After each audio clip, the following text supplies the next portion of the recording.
So, um, actually concern about AI and AI risk goes back to 1863.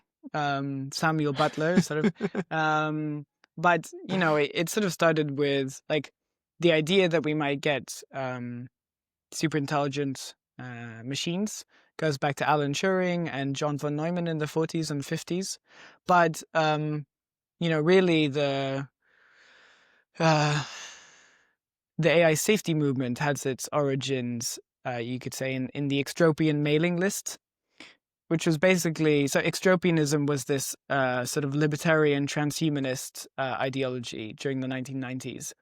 And the extropian mailing list had a lot of people who, so Nick Bostrom was there, Eliezer Yudkowsky was there, David Pierce, for those who know who that is, was there, Anders Sandberg. And it was this like sort of very open space where people discussed transhumanist and sort of singularitarian ideas. And singularitarianism has its origin in those quarters.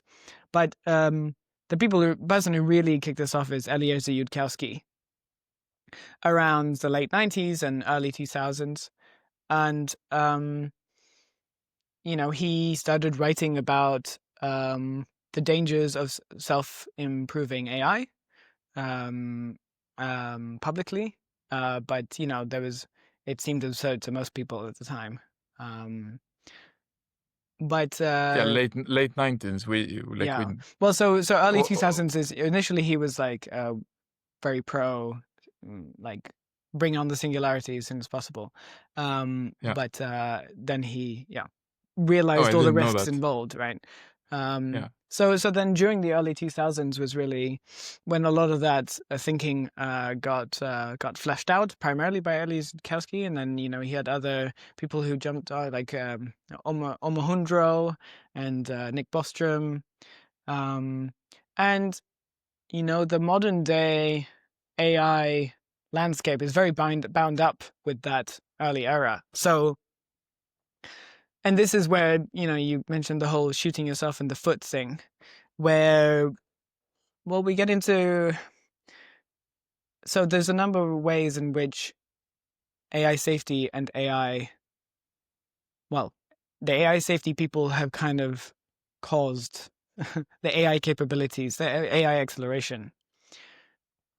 So, for example, it's very easy to criticize Eliezer now, sort of with now that the results are in, and it's very easy to have hindsight bias. Much harder to know if you were him how you should have acted. But he introduced Shane Legg, who is one of the founders of Google DeepMind, to the idea of superintelligence.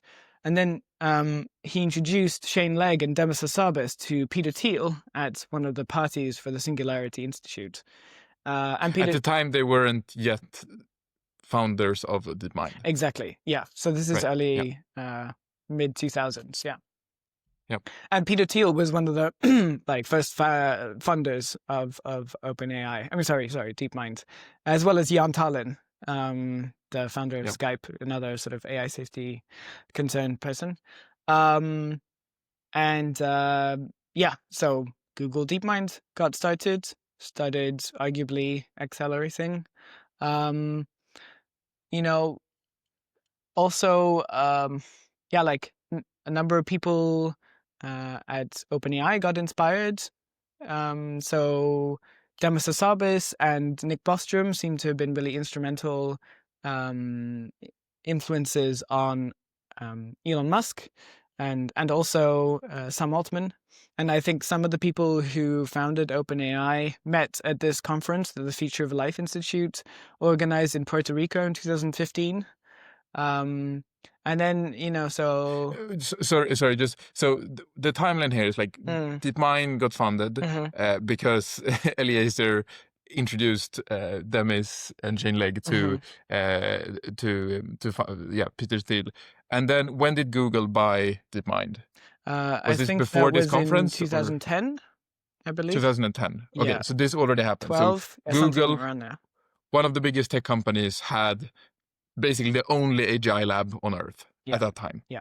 And then they, like Elon Musk, yeah, and now we're at this conference where all of the people that like care about AIs or like super intelligence are. And is this where like the idea of OpenAI started, or? Well, or yeah, sorry, continue your story. So OpenAI seems to, Elon Musk was in a spat with Larry Page, one of the founders of Google. Basically, Larry Page was advocating for the idea of humans being a biological bootloader. Like, it's okay if the AIs make us go extinct. They'll be our mind children. Elon Musk was apparently like, I fucking like humanity, dude. And he thought that it would be best if Google did not create superintelligence. And so because Larry was in charge and he was irresponsible. Exactly. He didn't prioritize humanity. Yeah, so he was the CEO of Google, right? But I mean, like Google DeepMind was still somewhat separate, and but before that, there was this kind of spirit of cooperation. Like all the AI safety people were kind of on the same page. Like, okay, if we're gonna build AI, it's best if it's one system. There's no race dynamic. There's no competition here. Like we can take our time and do this properly. And this is the way in which like the AI and the AI safety community has been quite cozy with each other, because the AI safety people, because they believed that they could not take their pitch to the public or to policymakers, politicians, people would just not take them seriously. They believed that the only way they were going to do this was by playing the inside game, basically.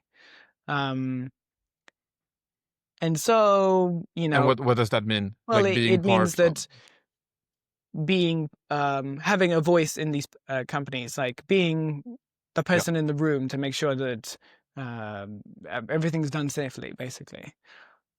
And this is a bit of the dynamic that has happened over and over again. So okay, Google DeepMind was started. OpenAI was like, okay, but we're going to do it safe, right?